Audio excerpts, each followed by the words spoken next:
Welcome to Korean Mallus.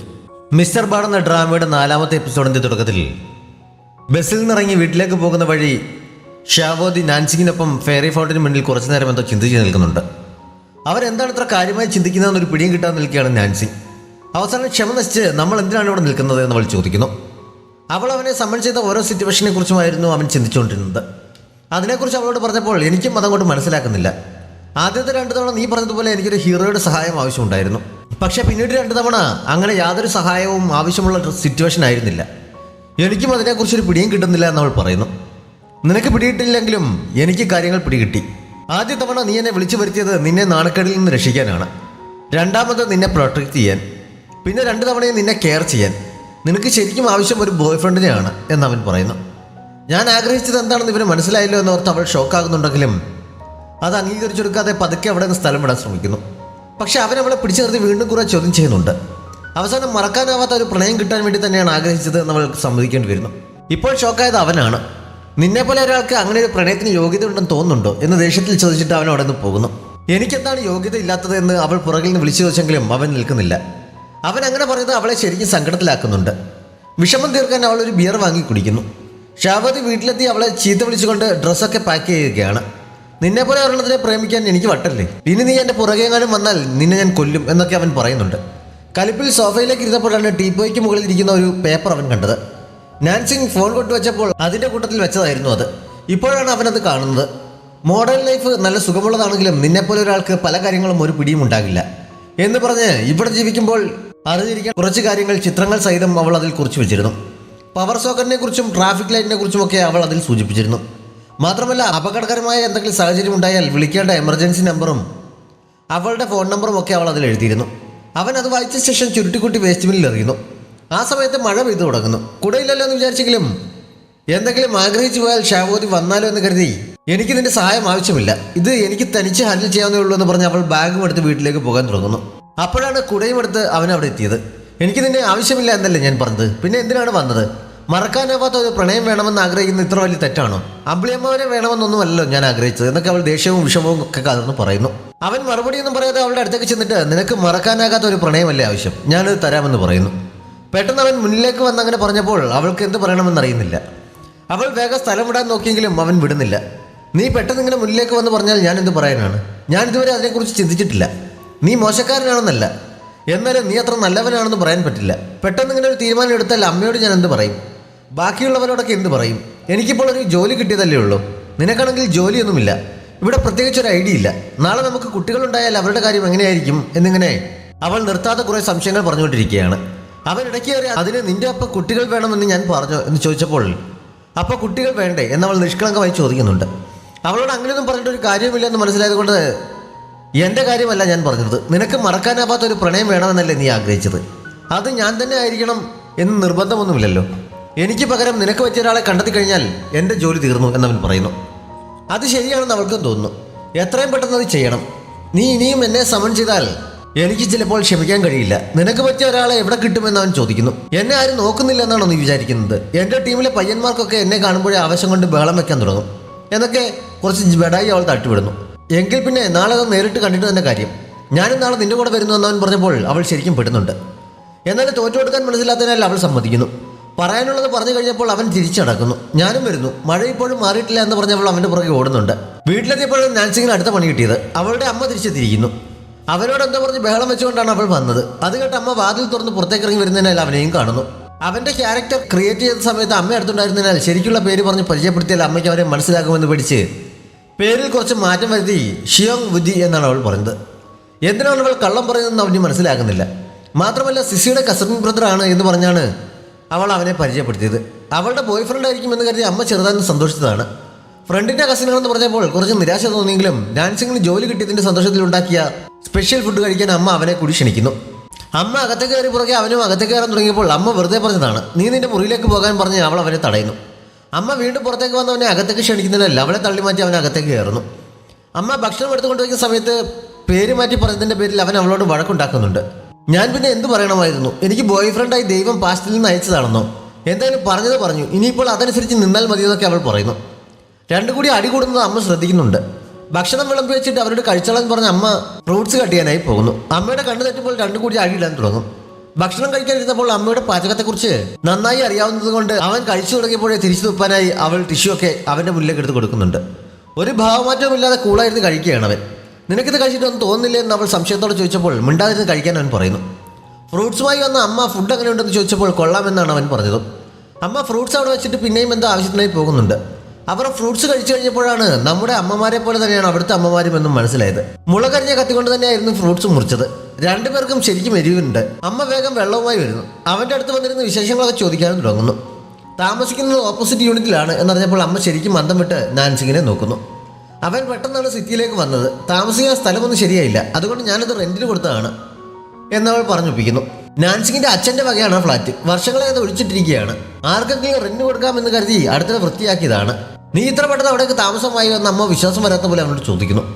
സത്യം തന്നെയാണെന്ന് അറിഞ്ഞപ്പോൾ നാൻസിങ്ങിനെ നോക്കി നീ ഇത്ര മിടുക്കിയാണെന്ന് ഞാൻ അറിഞ്ഞതേ ഇല്ല എന്ന് കണ്ണിറുക്കി കാണിച്ചുകൊണ്ട് അമ്മ പറയുന്നുണ്ട്. അവൻ അവളുടെ ബോയ് ഫ്രണ്ട് ആണ് എന്ന് തന്നെയാണ് അമ്മ കരുതിയിരിക്കുന്നത്. അമ്മ വിചാരിക്കുന്ന പോലെ അല്ല എന്നവൾ പറഞ്ഞെങ്കിലും അമ്മ അത്ര മൈൻഡ് ചെയ്യുന്നില്ല. അവൻ്റെ ജോലിയെക്കുറിച്ച് അമ്മ അന്വേഷിച്ചപ്പോൾ അവൾ മറുപടി പറയാൻ തുടങ്ങിയെങ്കിലും നിന്നോടല്ല ഞാൻ ചോദിച്ചത് എന്ന് അമ്മ പറയുന്നു. അപ്പോൾ തോന്നിയതുപോലെ ആളുകളെ ലവ് കണ്ടെത്താൻ സഹായിക്കുകയാണ് ജോലി എന്നവൻ അവളുടെ കാര്യം ഉദ്ദേശിച്ച് പറയുന്നു. ഡേറ്റിംഗ് കൺസൾട്ടൻ്റ് ആണ് എന്നാണ് അമ്മ കരുതിയത്.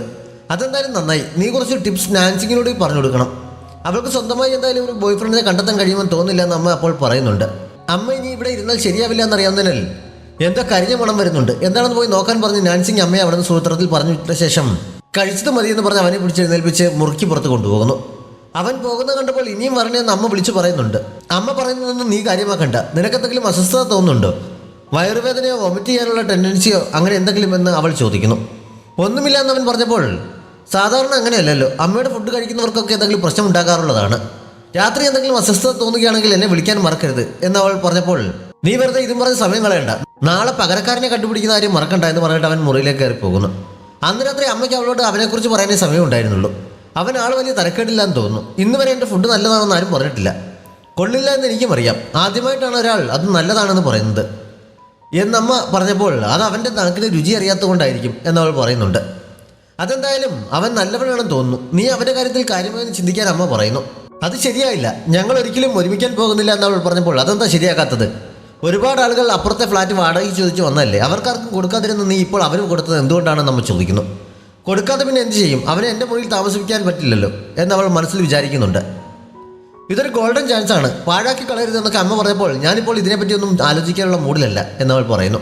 അവൾ ബുക്കിൽ കുത്തി വരയ്ക്കുന്ന കണ്ടപ്പോൾ ഓഫീസിലെ കാര്യങ്ങൾ സ്മൂത്തായി പോയിട്ടുണ്ടാവില്ല എന്ന് അമ്മ ഊഹിക്കുന്നുണ്ട്. ബോസ് ഇന്ന് ഓഫീസിൽ വന്നില്ല എന്നവൾ വിഷമത്തോടെ പറഞ്ഞപ്പോൾ അതൊക്കെ സാധാരണയല്ലേ, ബോസ്മാർ എല്ലാ ദിവസവും ഓഫീസിൽ വരാറില്ല. പിന്നെ ഇന്ന് നിന്റെ ആദ്യ ദിവസമല്ലായിരുന്നു, കാര്യങ്ങളൊക്കെ നീ പരിചയപ്പെട്ട് വരുന്നല്ലേ ഉള്ളൂ, വിഷമിക്കേണ്ട കാര്യമൊന്നുമില്ല. ഒരു അത്ലറ്റ് എന്ന രീതിയിൽ നീ പഠിച്ചത് മറന്നു പോകരുത്, എന്തൊക്കെ സംഭവിച്ചാലും പ്രതീക്ഷ കൈവടിയരുതെന്നൊക്കെ പറഞ്ഞ് അവളെ കുറെ ചിയറപ്പ് ചെയ്തിട്ടാണ് അമ്മ മുറിയിൽ നിന്ന് പോയത്. ഷാവതി ഡ്രസ്സൊക്കെ ചേഞ്ച് ചെയ്ത് കുറെ കഴിഞ്ഞ് ലിവിംഗ് റൂമിലേക്ക് വന്നപ്പോഴാണ് ടീപ്പോയ്ക്ക് മുകളിൽ ഒരു മരുന്നും കുറിപ്പ് ഇരിക്കുന്നത് കണ്ടത്. ചിലപ്പോൾ ആവശ്യം വന്നാലോ എന്നെഴുതി ദഹനക്കേടിനുള്ള മരുന്ന് നാൻസിങ് കൊണ്ടുവച്ചിട്ടാണ് പോയത്. ഓരോ കാര്യങ്ങളും അവളിങ്ങനെ കെയർ ചെയ്യുന്നത് അവന് ചെറിയ സോഫ്റ്റ് കോർണർ ഉണ്ടാക്കുന്നുണ്ട്. അവൾക്ക് നല്ല ബോയ് ഫ്രണ്ടിനെ ഞാൻ കണ്ടുപിടിച്ച് കൊടുക്കും എന്നവൻ അപ്പോൾ മനസ്സിൽ വിചാരിക്കുന്നു. മാത്രമല്ല വേസ്റ്റ് ബിന്നിൽ കളഞ്ഞിരുന്ന അവൾ എഴുതിയ കുറിപ്പ് അവൻ തിരികെടുത്ത് അതും മരുന്നും കൂടി അവൻ വന്നപ്പോൾ ധരിച്ചിരുന്ന ഡ്രസ്സ് സൂക്ഷിച്ചു വെച്ചിരിക്കുന്നതിൻ്റെ കൂടെ കൊണ്ട് വയ്ക്കുന്നുണ്ട്. അടുത്ത ദിവസം നാൻസിങ്ങിനെ സഹായിക്കാൻ പോകേണ്ടതുകൊണ്ട് അവൻ നേരത്തെ തന്നെ എഴുന്നേൽക്കുന്നു. നാൻസിങ് ഓഫീസിലേക്ക് പോകാൻ റെഡിയായി ഇറങ്ങിയ ശേഷം മനസ്സില്ലാ മനസ്സോടെയാണെങ്കിലും അവൻ്റെ മുറി തുറന്ന് അവൻ കേൾക്കരുത്, എന്നാൽ വിളിച്ചതും ആവണം എന്ന മട്ടിൽ പതുക്കെ വിളിക്കുന്നുണ്ട്. മുമ്പത്തെ പോലെ അവൻ വാതിലിന് പുറകിൽ ഒളിച്ചു നിൽപ്പുണ്ടെന്നറിയാൻ അവൾ കഥക് ചേർത്ത് അടച്ചു നോക്കുന്നുണ്ട്. അവനെ പുറത്തോട്ടൊന്നും കാണാത്തപ്പോൾ ഞാൻ നിന്നെ വിളിച്ചേ, ഇനി എന്നെ കുറ്റം പറയില്ലേ, ഞാൻ പോകുകയാണെന്ന് പറഞ്ഞ് അവൾ പുറത്തേക്ക് ഓടുന്നു. അവനെ ഒഴിവാക്കിയതിൻ്റെ സന്തോഷത്തിൽ താഴേക്ക് ഇറങ്ങി ചെന്നപ്പോഴാണ് അവൻ റെഡിയായി അവിടെ നിൽക്കുന്നത് കണ്ടത്. നീ എന്നെ വിളിക്കുന്നത് ഞാൻ കേട്ടില്ലെങ്കിലോ എന്ന് കരുതി ഞാൻ നേരത്തെ ഇവിടെ വന്ന് നിന്നതാണ് എന്നവൻ പറയുന്നു. നിനക്ക് എൻ്റെ കൂടെ വരണം എന്ന് നിർബന്ധമാണെന്ന് അവൾ ചോദിച്ചപ്പോൾ നിന്നെ കാണുമ്പോൾ പയ്യന്മാർ ആവേശത്തോടെ ആർപ്പ് വിളിക്കുന്ന എനിക്ക് നേരിട്ട് കാണണം എന്നവൻ പറയുന്നു. രക്ഷയില്ലാതെ മനസ്സിലായപ്പോൾ നിന്റെ കയ്യിൽ കാശുണ്ടോ എന്ന് അവൾ നിസ്സഹായതയോടെ ചോദിക്കുന്നു. അവൻ്റെ കയ്യിൽ നിന്ന് കാശ് വാങ്ങി കോച്ചിങ് സെൻറ്ററിലുള്ളവർക്ക് ഫ്രൈഡ് ചിക്കനും സ്നാക്സും ഒക്കെ വാങ്ങിക്കൊണ്ടാണ് അവൾ പോയത്. ഫ്രൈഡ് ചിക്കനും സ്നാക്സും ഒക്കെ ഫ്രീ ആയി കിട്ടുമ്പോൾ അത് വാങ്ങിക്കൊണ്ടുവന്ന ആളിൽ എന്തായാലും അവർ ആർപ്പ് വിളിക്കുമല്ലോ. എങ്ങനെയുണ്ട് നാൻസിങ്ങിന്റെ ബുദ്ധി? ഇവളെ കൊണ്ട് ഇതൊന്നും നടക്കാൻ പോകുന്നില്ല എന്ന് സത്യം തിരിച്ചറിഞ്ഞ ഷാവതി ഇനി എന്ത് ചെയ്യണമെന്നറിയാതിരിക്കുമ്പോഴാണ് സിസി ഓടി അവൻ്റെ അടുത്തേക്ക് ചെന്നത്. അവൻ വേണ്ടെന്ന് പറഞ്ഞെങ്കിലും അവൾ അവൻ്റെ അടുത്ത് നിന്ന് ഭക്ഷണം കഴിക്കാൻ തുടങ്ങുന്നു. അവളുടെ വിചാരം അവൻ നാൻസിങ്ങിന്റെ ബോയ് ഫ്രണ്ട് ആണെന്നാണല്ലോ. നാൻസിങ് ബോയ്സിനോട് ഇടപഴകുന്ന കണ്ട് അവൻ തെറ്റിദ്ധരിക്കേണ്ടെന്ന് കരുതി അവരൊക്കെ അവളുടെ ബഡീസാണ്, അതൊന്നും ഒരിക്കലും റൊമാൻസിലേക്ക് മാറില്ല എന്നവൾ പറയുന്നു. അവനെന്നിട്ട് കാരണം തിരക്കിയപ്പോൾ ബോയ്സിന് പൊതുവെ അവളുടെ ഓപ്പോസിറ്റ് ടൈപ്പ് പെൺകുട്ടികളെയാണ് കൂടുതൽ ഇഷ്ടം. നന്നായി അണിഞ്ഞൊരുങ്ങാൻ അറിയാവുന്നതും കുറച്ച് നാണവും ഒക്കെയുള്ള പെൺകുട്ടികളെയാണ് സാധാരണ എല്ലാവരും ഇഷ്ടപ്പെടാറുള്ളത്. അല്ലെങ്കിൽ അവൾ ഇത്ര നാൾ സിംഗിളായി നിൽക്കില്ലായിരുന്നു എന്നൊക്കെ സിസി അവനോട് പറയുന്നു. നിന്റെ അമ്മ വഴിക്കോ അച്ഛൻ വഴിക്കോ നിന്നെപ്പോലെ സുന്ദരന്മാർ ആരെങ്കിലും ഉണ്ടോ? നിന്റെ അത്ര സൗന്ദര്യമില്ലെങ്കിലും എനിക്ക് കുഴപ്പമില്ല എന്നും അവൾ നൈസായി ചോദിക്കുന്നുണ്ട്. അപ്പോഴൊക്കെ നാൻസിയെ അവൾ വിളിക്കുന്നതിനാൽ അവൻ രക്ഷപ്പെട്ടു. ഇവൾ ഇങ്ങനെയാണെങ്കിൽ അടുത്ത കാലത്തെങ്ങാനും എനിക്കൊരു ബോയ് ഫ്രണ്ടിനെ കണ്ടുപിടിച്ച് കൊടുത്ത് ഇവിടെ തിരികെ പോകാൻ കഴിയുമെന്ന് തോന്നുന്നില്ല എന്ന് അവൻ അപ്പോൾ പറയുന്നുണ്ട്. സിസി അവനെ തന്റെ ബോയ് ഫ്രണ്ട് ആയിട്ടാണ് കണ്ടിരിക്കുന്നതെന്ന് അറിഞ്ഞപ്പോൾ അങ്ങനെയല്ല എന്ന് നാൻസി അവളോട് പറയുന്നു. എന്നോട് മറച്ചു വെക്കേണ്ട ആവശ്യമില്ല, നീ എന്ന ട്രാക്ക് സ്യൂട്ട് വാങ്ങിയത് അവന് വേണ്ടിയായിരുന്നു എന്ന് ഞാൻ കണ്ടതാണ് എന്ന് സിസി പറഞ്ഞപ്പോൾ അവൻ എൻ്റെ വാടകക്കാരനാണ്. അന്നൊരു എമർജൻസി സിറ്റുവേഷനിൽ ഞാൻ ആ ഡ്രസ്സ് എടുപ്പിച്ചെന്നേ ഉള്ളൂ. നീ വെറുതെ ആവശ്യമില്ലാത്തൊന്നും ചിന്തിച്ചു കൂട്ടണ്ട. മാത്രമല്ല ഇനി കുറച്ച് കാലത്ത് നീ വീട്ടിലേക്കൊന്നും വരരുത്. എൻ്റെ അമ്മയുടെ മുന്നിൽ ചെന്ന് പെടാതിരിക്കാൻ ശ്രദ്ധിക്കണം എന്ന് നാൻസി അവളോട് പറയുന്നു. അവളുടെ കസിനാണെന്നല്ലേ അമ്മയോട് പറഞ്ഞിരിക്കുന്നത്. അവളെ കണ്ടല്ലാതെ പൊളിയുമല്ലോ. പക്ഷെ അങ്ങനെ പറഞ്ഞ കാര്യം അവൾ ശശിയോട് പറയുന്നില്ല. അവിടെ നിന്ന് മടങ്ങുമ്പോൾ പകരത്തിന് ആരെങ്കിലും കണ്ടുപിടിക്കാമെന്നുള്ള അവൻ്റെ പ്രതീക്ഷ ഒരുമാതിരി തീർന്നിരുന്നു. എങ്കിലും പ്രതീക്ഷ കൈവിട്ടരുതെന്ന് പറഞ്ഞ് അവന് നല്ല പോസിറ്റീവ് എനർജി കൊടുത്തിട്ടാണ് അവൾ ജോലിക്ക് പോയത്. പറഞ്ഞത് അവനോടായിട്ടാണെങ്കിലും അവളും സ്വന്തമായി തന്നെ പറഞ്ഞതാണ് എന്ന് വേണമെങ്കിൽ പറയാം. തലേ ദിവസത്തെ മൂഡ് ഓഫ് മാറ്റാൻ അന്ന് കുറച്ച് പൂക്കൾ വാങ്ങിക്കൊണ്ടാണ് അവൾ ഓഫീസിലെത്തിയത്. ചെന്ന ഉടൻ തന്നെ അത് 3 കുപ്പികളിലാക്കി ബാക്കി 3 പേരുടെയും മേശപ്പുറത്ത് വെക്കാനായി കൊണ്ട് കൊടുക്കുന്നു. അത് കഴിഞ്ഞപ്പോൾ ഞാൻ എന്ത് ജോലിയാണ് ചെയ്യേണ്ടതെന്ന് ചോദിച്ച് അവൾ ജിയോയുടെ അടുത്ത് ചെല്ലുന്നു. അവൾക്ക് പ്രത്യേകിച്ചൊന്നും പറയാനില്ലാത്തതിനാൽ അവൾ നാൻസിങ്ങിനെ മറ്റൊരു സ്റ്റാഫായ ഷോഷുവിൻ്റെ അടുത്തേക്ക് പറഞ്ഞു വിടുന്നുണ്ട്. അവനെന്തോ ചെറിയ പണി അവളെ ഏൽപ്പിക്കുന്നു. നാൻസിങ് സന്തോഷത്തോടെ അത് ചെയ്യാനായി അവിടെ നിന്ന് പുറത്തേക്ക് പോയപ്പോൾ എന്ത് ചെയ്യാനാണ്, നാൻസിങ് വളരെ ആക്റ്റീവാണ്. പക്ഷെ നമ്മുടെ ബോസിന്റെ സ്വഭാവം വെച്ച് ഒരാഴ്ച പോലും അവളിവിടെ നിൽക്കാൻ സാധ്യതയില്ല. പ്രത്യേകിച്ച് ഇന്ന് ബോസ് ഓഫീസിലേക്ക് വരുന്നുണ്ട്. അതുകൊണ്ട് ഇന്നൊരു ദിവസം തന്നെ അവൾ ഇവിടെ ഉണ്ടാകുമോ എന്ന് കണ്ടറിയണം എന്ന് ജിയോയും മറ്റൊരു സ്റ്റാഫും തമ്മിൽ പറയുന്നുണ്ട്. നാൻസിങ് തിരികെ വന്ന് മേശപ്പുറത്ത് നിന്ന് പൂക്കൾ അടുക്കി വെച്ചുകൊണ്ട് നിൽക്കുമ്പോഴാണ് സീഷൻ അവിടേക്ക് വന്നത്. ആരെ ബോസ് എന്ന് വിളിക്കുന്ന കേട്ട് നാൻസിങ് ഞെട്ടി തിരിഞ്ഞത് നേരെ അവന്റെ മുന്നിലേക്കാണ്. അവളുടെ നെഞ്ചിരിപ്പ് കൂടിയിട്ട് അവൾക്ക് അനങ്ങാൻ പറ്റാത്ത ഒരു സ്ഥിതിയിലാവുന്നുണ്ട്. ഇന്റർവ്യൂ സമയത്ത് അത്ലറ്റ് ആണ് എന്ന് അവൾ പറഞ്ഞത് അവൻ ഓർമ്മയുണ്ടായിരുന്നു. നീ എന്താണ് ഇപ്പോൾ ഇവിടെ എന്നവൻ ചോദിച്ചിട്ട് അവൾക്ക് മറുപടി ഒന്നും പറയാൻ കഴിയുന്നില്ല. ജിയോ എഴുതിട്ട് അത് ബോസിന്റെ പുതിയ അസിസ്റ്റന്റ് നാൻസിങ് ആണ്. മിസ് എ ആണ് അവളെ സെലക്ട് ചെയ്തതെന്ന് അറിയിച്ചതും അവളെ ഇഷ്ടപ്പെടാത്ത രീതിയിൽ അവൻ തിരിഞ്ഞു പോകുന്നു. അവൻ പോയ ശേഷമാണ് നാൻസിങ്ങിന് അവിടെ നിന്ന് അനങ്ങാൻ കഴിയുന്നത്. ബോസാക്കി കലിപ്പിലാണെന്ന് അവൾക്ക് മനസ്സിലാക്കുന്നു. അവളുടെ വിഷമം കണ്ടപ്പോൾ ഒരുപാട് വിഷമിക്കേണ്ടെന്ന് ജിയോ ആശ്വസിപ്പിച്ചെങ്കിലും ഇത് അവസാനത്തെ ആയിരിക്കാനാണ് സാധ്യത എന്ന് ജിയോ പതുക്കെ പറയുന്നുണ്ട്. സീഷൻ എയുടെ മുറിയിലേക്ക് കയറി ചെന്ന് എന്തിനാണ് അവളെ അസിസ്റ്റന്റായി തിരഞ്ഞെടുത്തത്? അവൾക്ക് മര്യാദയ്ക്ക് ഒരു വാക്ക് പറയാൻ പോലും അറിയില്ല എന്ന് പറഞ്ഞ് ചൂടാക്കുന്നു. നിന്നോട് സംസാരിക്കാനല്ല, നിന്നെ സഹായിക്കാനാണ് ഞാൻ അവളെ സെലക്ട് ചെയ്തത്. അവൾ വർഷങ്ങളായി നിന്റെ ഫാനാണ്. നിന്റെ എല്ലാ ബുക്കും അവൾ വായിച്ചിട്ടുണ്ട്. നിന്റെ ദേഷ്യവുമായി അഡ്ജസ്റ്റ് ചെയ്ത് പോകാൻ അവൾക്ക് പറ്റും. അവൾക്ക് കുറച്ച് സമയം കൊടുത്താൽ മതി. നിനക്കൊരാളുടെ സഹായം ആവശ്യമുണ്ട്. എന്നിട്ട് നീ ഇങ്ങനെ ഇടയ്ക്ക് സ്റ്റാഫിനെ മാറ്റുന്നത് ശരിയാണെന്നൊക്കെ പറഞ്ഞ് അവൾ അവനെ തണുപ്പിക്കുന്നു. അവൾ അത്രയൊക്കെ പറഞ്ഞതുകൊണ്ട് ഒരാഴ്ചത്തെ സമയം നാൻസിങ്ങിന് കൊടുക്കാൻ അവൻ തയ്യാറാകുന്നു. അതിനുള്ളിൽ അവളുടെ പേടിയൊക്കെ മാറ്റി കാര്യങ്ങൾ മര്യാദയ്ക്ക് ചെയ്യാൻ തുടങ്ങിയില്ലെങ്കിൽ അവളെ ഫയർ ചെയ്യുമെന്നും അവൻ പറയുന്നു.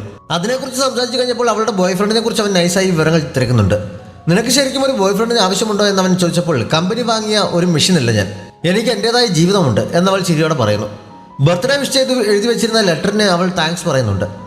അവൻ അവളുടെ മുറിയിൽ തിരികെ പോകുമ്പോൾ വിഷമിച്ചിരിക്കുന്ന നാൻസി അവളെ കണ്ട് എങ്ങനെയെങ്കിലും ബോസിന്റെ മുന്നിൽ ഒരു നല്ല ഇംപ്രഷൻ ഉണ്ടാക്കിയേ പറ്റുമെന്ന് കരുതി അവനോട് സംസാരിക്കാൻ ശ്രമിക്കുന്നു. പക്ഷെ അവൾ മനസ്സിൽ വിചാരിച്ചതുപോലെ ഒന്നുമല്ല പുറത്തോട്ട് വന്നത്. തല്ലാൻ ചെല്ലുന്ന പോലെ ആയിരുന്നു അവൾ ചോദിച്ചത്. സീഷൻ ഉൾപ്പെടെ അവിടെ ഉണ്ടായിരുന്ന എല്ലാവരും ഒന്ന് ഞെട്ടുന്നുണ്ട്. ഞാൻ എന്തൊക്കെയാണ് കാണിക്കുന്നതെന്ന് നാൻസി ചിന്തിക്കുന്നുണ്ടെങ്കിലും അവൾക്ക് അതിനനുസരിച്ച് പ്രതികരിക്കാൻ കഴിയുന്നില്ല. ആദ്യത്തെ ഷോക്കൊന്നും മാറിയപ്പോൾ ഞാൻ ഈ ആഴ്ച വീട്ടിൽ നിന്നാണ് വർക്ക് ചെയ്യുന്നത്. നിനക്കിവിടെ പ്രത്യേകിച്ചൊന്നും ചെയ്യാനില്ലെങ്കിൽ വീട്ടിലേക്ക് പോകാം. ആവശ്യമുണ്ടെങ്കിൽ ഞാൻ വിളിച്ചോളാം എന്ന് സീഷൻ അവളോട് പറയുന്നു. ഇങ്ങനെയായാൽ ഈ ജോലി എനിക്ക് നിലനിർത്താൻ കഴിയില്ല എന്ന് ചിന്തിച്ച് നാൻസിങ് വീണ്ടും അവനെ ഇംപ്രസ് ചെയ്യിക്കാൻ വേണ്ടി ഒന്നുകൂടി ശ്രമിക്കുന്നു. ആദ്യത്തിനേക്കാൾ കുറച്ചുകൂടി കുളമായിട്ടാണ് ഇപ്പോൾ സംഭവിച്ചത്. അവൾ അവൻ്റെ തോളിൽ തട്ടി ഇങ്ങനെ പരിചയമില്ലാത്ത രീതിയിൽ അങ്ങ് പോയാലോ, എനിക്ക് വേണമെങ്കിൽ വീട്ടിൽ വന്ന് സഹായിക്കാവുന്നതേ ഉള്ളൂ എന്ന് ഉറക്കെ പറയുന്നു. അവളുടെ പെരുമാറ്റം കണ്ട് ജിയോ ഒക്കെ കണ്ണുതള്ളി നിൽക്കുകയാണ്. അതിൻ്റെ ആവശ്യമില്ല, എനിക്ക് തനിച്ച് ഹാൻഡിൽ ചെയ്യാവുന്നേ ഉള്ളൂ എന്ന് പറഞ്ഞ് അവൻ അവിടെ നിന്ന് പോകുന്നു. ഏതോ ഭീകരജീവിയെ കണ്ടതുപോലെയാണ് ഓഫീസിലുള്ള സ്റ്റാഫെല്ലാം നാൻസിങ്ങിനെ നോക്കി നിൽക്കുന്നത്. ഇതിലും ഭേദം എന്നെ കൊല്ലുന്നതായിരുന്നു എന്ന് ചിന്തിച്ചുകൊണ്ട് അവൾ ഒരു വിധത്തിൽ കസേരയിൽ ചെന്നിരിക്കുന്നു. നാൻസിങ്ങിനെ എങ്ങനെ ബോയ്സിന് ഇഷ്ടപ്പെടുന്ന രീതിയിലാക്കാമെന്ന് ഷാവതി ഫോണിൽ തിരിയുമ്പോഴാണ് അവൻ ഓർഡർ ചെയ്ത പുതിയ ടിവിയും കട്ടനുമൊക്കെയായി ഡെലിവറി ബോയ് വന്നത്. പഴയതൊക്കെ മാറ്റി അതെല്ലാം റീപ്ലേസ് ചെയ്യാൻ അവൻ പറഞ്ഞപ്പോൾ അതിന് പ്രത്യേകം ചാർജ് ഉണ്ടെന്ന് പറഞ്ഞ് ഡെലിവറി ബോയ് ജാടിയിട്ടെങ്കിലും അവൻ പോക്കറ്റിൽ വെച്ചിരുന്ന നോട്ട് കെട്ട് കാണിച്ചപ്പോൾ എന്ത് വേണമെങ്കിലും ചെയ്യാമെന്നുള്ള രീതിയിലേക്ക് മാറുന്നുണ്ട്. നാൻസിങ് അന്ന് മുഴുവൻ ബോസിനോട് കാണിച്ചതോർത്ത് തലയ്ക്ക് കൈ കൊടുത്ത് സീറ്റിൽ ഒരേ ഇരിപ്പായിരുന്നു. അവസാനം ജിയോയും മറ്റുള്ളവരും കൂടി അവളുടെ അടുത്ത് ചെന്ന് എന്തൊക്കെയോ പറഞ്ഞ് സമാധാനിപ്പിക്കുന്നുണ്ട്. പുതിയ ആളുകൾ തെറ്റുകൾ വരുത്തുന്ന പതിവാണ്. നീ അങ്ങനെ ചെയ്തിട്ടും ഇതുവരെ നിനക്ക് പ്രശ്നമൊന്നും ഉണ്ടായില്ല. അതുകൊണ്ട് ജോലിക്കൊന്നും സംഭവിക്കാൻ സാധ്യതയില്ല. ഇപ്പോൾ സമാധാനമായി വീട്ടിൽ പോയി വിശ്രമിക്കാൻ നോക്ക്. നാളെ കാണാമെന്ന് പറഞ്ഞ് അവർ അവളെ സമാധാനിപ്പിച്ച് വീട്ടിലേക്ക് പറഞ്ഞയക്കുന്നു. ഷാവതി അവൾ വരുന്നതും കാത്ത് വാതിൽക്ക് തന്നെ നിൽപ്പുണ്ടായിരുന്നെങ്കിലും ആകെ മൂഡ് ഓഫ് ആയി വന്ന് അവൾ അവനെ കാണാതെ മുന്നോട്ട് പോകുന്നു. അവൻ പുറകെ ചെന്ന് അവളെ പിടിച്ചു വലിച്ച് തന്റെ മുറിയിലേക്ക് കൊണ്ടുപോകുന്നു. അവളെ അവിടെ നിർത്തി അവൻ തിരിച്ചും മറിച്ചും ഒക്കെ അടിമുടി പരിശോധിക്കുന്നു. നിന്നെ കൊണ്ട് തനിച്ച് നടക്കുമെന്ന് തോന്നുന്നില്ല എന്ന് അവസാനം അവൻ പറയുന്നുണ്ട്. നിനക്കെന്നെ ഇവിടെ നിന്ന് പറഞ്ഞു വിടണമെന്നുണ്ടെങ്കിൽ നിന്റെ കുറേ ഫോട്ടോസ് എനിക്ക് അയച്ചു തരണം എന്നവൻ പറയുന്നു. അവൻ തിരികെ പോകുന്ന കാര്യത്തിന് വേണ്ടി ആയതുകൊണ്ട് ഐശ്വര്യാമെന്ന് അവൾ സമ്മതിക്കുന്നുണ്ട്.